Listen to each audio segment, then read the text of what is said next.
ಹುಬ್ಬಳ್ಳಿ ಅಂಜುಮನ್ ಸಂಸ್ಥೆಗೆ ಚುನಾವಣೆಯ ಹಿನ್ನೆಲೆಯಲ್ಲಿ ಅಲ್ಲಿ ಜೋರು ವಾಗ್ವಾದ ನಡೆದಿದೆ ಎನ್ನುವ ಮಾಹಿತಿ ಈಗ ಲಭ್ಯವಾಗ್ತಾ ಇದೆ. ಹುಬ್ಬಳ್ಳಿಯಲ್ಲಿ ನಡೆದಿರುವಂತಹ ಗಲಾಟೆ, ಒಂದು ರೀತಿಯಲ್ಲಿ ನಾಮಿನೇಷನ್ ವಿಚಾರವಾಗಿ ನಡೆದಿರುವಂತಹ ಜೋರು ವಾಗ್ವಾದ.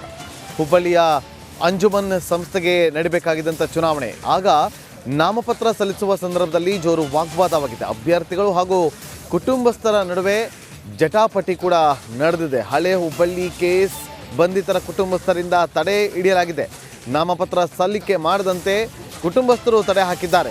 ಕೈ ಮಿಲಾಯಿಸುವ ಹಂತಕ್ಕೂ ಕೂಡ ವಾಕ್ಸಮರ ಹೋಗಿತ್ತು. ಪೊಲೀಸರ ಮಧ್ಯಪ್ರವೇಶ ಮಾಡಿದ ಬಳಿಕ ಒಂದು ದೊಡ್ಡ ಹೈಡ್ರಾಮಾ ತಪ್ಪಿತ್ತು. ಕೆಲ ಕಾಲ ಸ್ಥಳದಲ್ಲಿ ಬಿಗುವಿನ ವಾತಾವರಣ ಕೂಡ ನಿರ್ಮಾಣ ಆಗಿತ್ತು. ದೃಶ್ಯಗಳಲ್ಲಿ ಕೂಡ ಗಮನಿಸ್ತಾ ಇದ್ದೀವಿ ಯಾವ ರೀತಿಯಾಗಿ ಅಲ್ಲಿ ಬಿಗುವಿನ ವಾತಾವರಣ ಇತ್ತು ಅಂತೇಳಿ. ನೋಡಿ ಯಾವ ರೀತಿಯಾಗಿ ಹೈಡ್ರಾಮಾ ನಡೀತಾ ಇದೆ. ಹೀಗೆ ಬಿಟ್ಟಿದ್ರೆ ಕೈ ಮಿಲಾಯಿಸುವ ಹಂತಕ್ಕೂ ಕೂಡ ಹೋಗ್ತಾ ಇತ್ತು. ತಕ್ಷಣ ಪೊಲೀಸರು ಎಚ್ಚೆತ್ತುಕೊಂಡು ಮಧ್ಯಪ್ರವೇಶಿಸಿ ಅಲ್ಲಿ ಅವರನ್ನು ತಿಳಿ ಹೇಳುವಂಥ ಪ್ರಯತ್ನವನ್ನು ಕೂಡ ಮಾಡ್ತಾರೆ.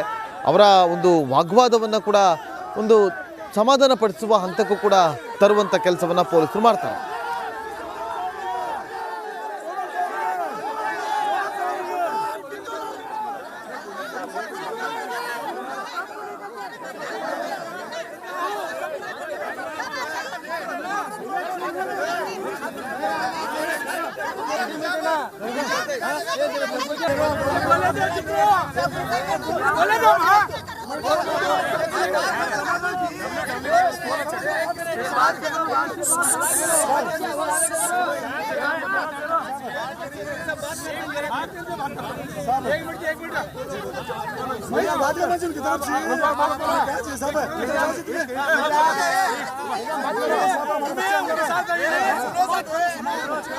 ಮತ್ತಷ್ಟು ಮಾಹಿತಿಯನ್ನು ಕೊಡೋದಕ್ಕೆ ನಮ್ಮ ಹುಬ್ಬಳ್ಳಿ ಪ್ರತಿನಿಧಿ ಪ್ರಕಾಶ್ ಲೈವ್ನಲ್ಲಿ ಜಾಯ್ನ್ ಆಗಿದ್ದಾರೆ. ಪ್ರಕಾಶ್, ಈಗ ಸದ್ಯಕ್ಕೆ ವಾತಾವರಣ ಹೇಗಿದೆ, ಏನಾಯ್ತು ಆಕ್ಚುಲ್ ಆಗಿ, ಯಾವ ಕಾರಣಕ್ಕೋಸ್ಕರ ವಾಗ್ವಾದ ನಡೆದಿದ್ದು? ಪ್ರಕಾಶ್.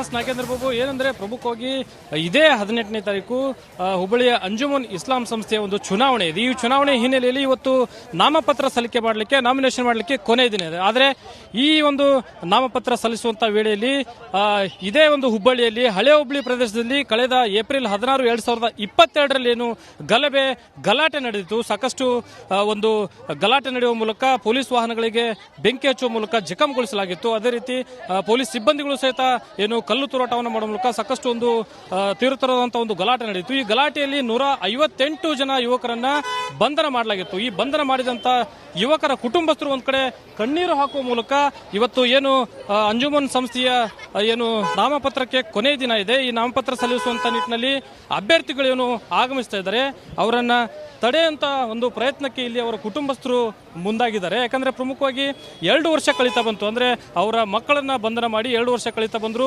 ಅಂಜುಮನ್ ಸಂಸ್ಥೆಯವರು ಅವರನ್ನ ಬಿಡುಗಡೆ ಮಾಡುವಂತ ನಿಟ್ಟಿನಲ್ಲಿ ಯಾರು ಮುಂದಾಗಿಲ್ಲ ಅಂತಕ್ಕಂಥ ಒಂದು ಆಕ್ರೋಶ, ಅಸಮಾಧಾನವನ್ನು ಹೊರಹಾಕುವ ಮೂಲಕ ಬಂದಂತ ಇವತ್ತು ನಾಮಿನೇಷನ್ ಮಾಡಲಿಕ್ಕೆ ಬಂದಂತ ಅಭ್ಯರ್ಥಿಗಳ ಜೊತೆ ಒಂದು ವಾಗ್ವಾದವನ್ನು ನಡೆಸಿದ್ರು. ಈ ಒಂದು ವಾಗ್ವಾದ ನಡೆಯುವಂತ ಸಂದರ್ಭದಲ್ಲಿ ಪೊಲೀಸರು ಸಹಿತ ಈ ಒಂದು ಪರಿಸ್ಥಿತಿಯನ್ನ ತಿಳಿಗೊಳಿಸುವಂತ ಪ್ರಯತ್ನಕ್ಕೆ ಮುಂದಾದ್ರು.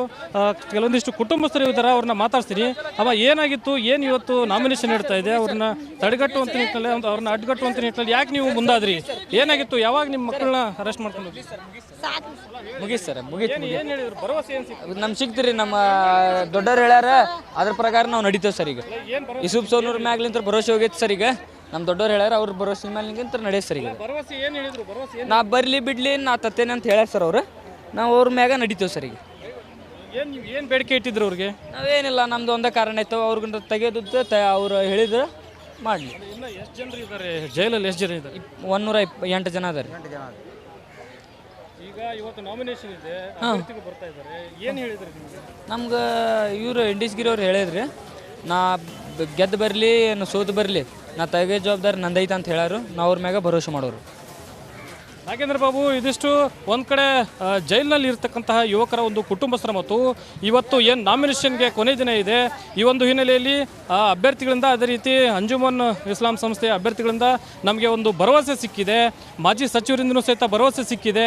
ಶೀಘ್ರವೇ ಅಂದರೆ ಈ ಚುನಾವಣೆ ಆದ ಬಳಿಕ ನಾವು ಜೈಲು ಪಾಲಾಗಿರುವಂಥ ಏನು ನಿಮ್ಮ ಕುಟುಂಬಸ್ಥರಿದ್ದಾರೆ, ಅವರ ಯುವಕರಿದ್ದಾರೆ, ಅವ್ರನ್ನ ಬಿಡುಗಡೆ ಮಾಡುವಂಥ ನಿಟ್ಟಿನಲ್ಲಿ ಪ್ರಾಮಾಣಿಕವಾದಂಥ ಪ್ರಯತ್ನವನ್ನು ಮಾಡ್ತೀವಿ ಅಂತಕ್ಕಂಥ ಒಂದು ಭರವಸೆ ಸಿಕ್ಕಿದೆ. ಹೀಗಾಗಿ ನಾವು ಈ ಒಂದು ಪ್ರತಿಭಟನೆಯನ್ನು ಕೈ ಬಿಟ್ಟಿದ್ದೀವಿ ಅಂತಕ್ಕಂಥ ಮಾತನ್ನು ಅವರ ಕುಟುಂಬಸ್ಥರು ಹೇಳ್ತಾ ಇದ್ದಾರೆ. ನಾಗೇಂದ್ರ ಬಾಬು, ಓಕೆ ನೋಡೋಣ. ಈಗ ತಾರಕಕ್ಕೇರಿದೆ ನಾಮಿನೇಷನ್ಗೆ ಕೂಡ ಇವತ್ತು ಕೊನೆ ದಿನ. ನೋಡೋಣ. ಥ್ಯಾಂಕ್ ಯು ನಿಮ್ಮೆಲ್ಲ ಮಾಹಿತಿಗಾಗಿ ಪ್ರಕಾಶ್. ನೋಡಿ, ರಿಪಬ್ಲಿಕ್ ವರ್ಡ್ ಆ್ಯಪ್ ಇದು ಕೇವಲ ಅಪ್ಲಿಕೇಶನ್ ಅಲ್ಲ, ಸಮಗ್ರ ಸುದ್ದಿಗಳ ಸಂಪರ್ಕ ಮಾರ್ಗಕ್ಕೆ ಕ್ರಾಂತಿಕಾರಿ ಬದಲಾವಣೆ. ರಿಪಬ್ಲಿಕ್ ವರ್ಡ್ ಆ್ಯಪ್ ಕೇವಲ ಸುದ್ದಿ ಅಪ್ಲಿಕೇಶನ್ ಪರಿಚಯಿಸ್ತಾ ಇಲ್ಲ, ಬದಲಾಗಿ ಡಿಜಿಟಲ್ ಸುದ್ದಿ ಬಳಕೆಯ ಹೊಸ ಯುಗಕ್ಕೆ ನಾಂದಿ ಹಾಡ್ತಾ ಇದೆ. ಇದೊಂದು ಬ್ರೇಕಿಂಗ್ ನ್ಯೂಸ್, ಪ್ರಭಾವಶಾಲಿ ಕಾರ್ಯಕ್ರಮಗಳಿಗೆ ಗಟ್ಟಿಯಾದ ವೇದಿಕೆ. ಇಲ್ಲಿ ಕೇವಲ ತಾಜಾ ಸುದ್ದಿ, ಅದರ ನೇರ ಪ್ರಸಾರ ಮತ್ತು ಚರ್ಚೆಗಳಿಗೆ ಮಾತ್ರ ಅವಕಾಶ. ರಿಪಬ್ಲಿಕ್ ವರ್ಲ್ಡ್ ಆ್ಯಪ್ ಡೌನ್ಲೋಡ್ ಮಾಡಿಕೊಳ್ಳಿ. ಗೂಗಲ್ ಪ್ಲೇಸ್ಟೋರ್ ಮತ್ತು ಆಪಲ್ ಆ್ಯಪ್ ಸ್ಟೋರ್ನಲ್ಲಿ ಲಭ್ಯವಿದೆ. ರಿಪಬ್ಲಿಕ್ ವರ್ಲ್ಡ್ ಆ್ಯಪ್ ಇದು ಕೇವಲ ಅಪ್ಲಿಕೇಶನ್ ಅಲ್ಲ, ಸಮಗ್ರ ಸುದ್ದಿಗಳ ಸಂಪರ್ಕ ಮಾರ್ಗಕ್ಕೆ ಕ್ರಾಂತಿಕಾರಿ ಬದಲಾವಣೆ. ರಿಪಬ್ಲಿಕ್ ವರ್ಲ್ಡ್ ಆ್ಯಪ್ ಕೇವಲ ಸುದ್ದಿ ಅಪ್ಲಿಕೇಶನ್ ಅನ್ನ ಪರಿಚಯ ಮಾಡ್ತಾ ಇಲ್ಲ, ಬದಲಾಗಿ ಡಿಜಿಟಲ್ ಸುದ್ದಿ ಬಳಕೆಯ ಹೊಸ ಯುಗಕ್ಕೆ ನಾಂದಿ ಹಾಡ್ತಾ ಇದೆ. ಇದೊಂದು ಬ್ರೇಕಿಂಗ್ ನ್ಯೂಸ್, ಪ್ರಭಾವಶಾಲಿ ಕಾರ್ಯಕ್ರಮಗಳಿಗೆ ಗಟ್ಟಿಯಾದ ವೇದಿಕೆ. ರಿಪಬ್ಲಿಕ್ ವರ್ಲ್ಡ್ ಅಪ್ಲಿಕೇಶನ್ ಈಗ ಲೈವ್ ಆಗಿದೆ. ಗೂಗಲ್ ಪ್ಲೇಸ್ಟೋರ್ ಮತ್ತು ಆಪಲ್ ಆಪ್ ಸ್ಟೋರ್ ಎರಡರಲ್ಲೂ ಲಭ್ಯವಿದೆ. ಈಗಲೇ ಡೌನ್ಲೋಡ್ ಮಾಡಿ.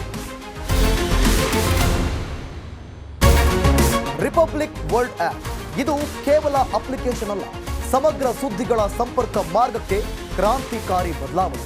ರಿಪಬ್ಲಿಕ್ ವರ್ಲ್ಡ್ ಆ್ಯಪ್ ಕೇವಲ ಸುದ್ದಿ ಅಪ್ಲಿಕೇಶನ್ ಅನ್ನ ಪರಿಚಯಿಸುತ್ತಿಲ್ಲ, ಬದಲಾಗಿ ಡಿಜಿಟಲ್ ಸುದ್ದಿ ಬಳಕೆಯ ಹೊಸ ಯುಗಕ್ಕೆ ನಾಂದಿ ಹಾಡುತ್ತಿದೆ.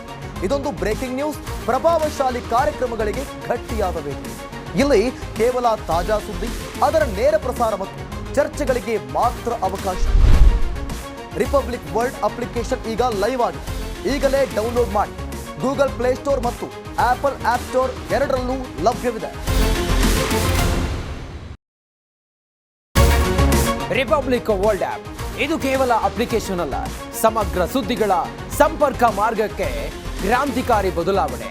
ರಿಪಬ್ಲಿಕ್ ವರ್ಲ್ಡ್ ಆ್ಯಪ್ ಕೇವಲ ಸುದ್ದಿ ಅಪ್ಲಿಕೇಶನ್ ಪರಿಚಯಿಸ್ತಾ ಇಲ್ಲ, ಬದಲಾಗಿ ಡಿಜಿಟಲ್ ಸುದ್ದಿ ಬಳಕೆಯ ಹೊಸ ಯುಗಕ್ಕೆ ನಾಂದಿ ಹಾಡುತ್ತಿದೆ. ಇದೊಂದು ಬ್ರೇಕಿಂಗ್ ನ್ಯೂಸ್, ಪ್ರಭಾವಶಾಲಿ ಕಾರ್ಯಕ್ರಮಗಳಿಗೆ ಗಟ್ಟಿಯಾದ ವೇದಿಕೆ.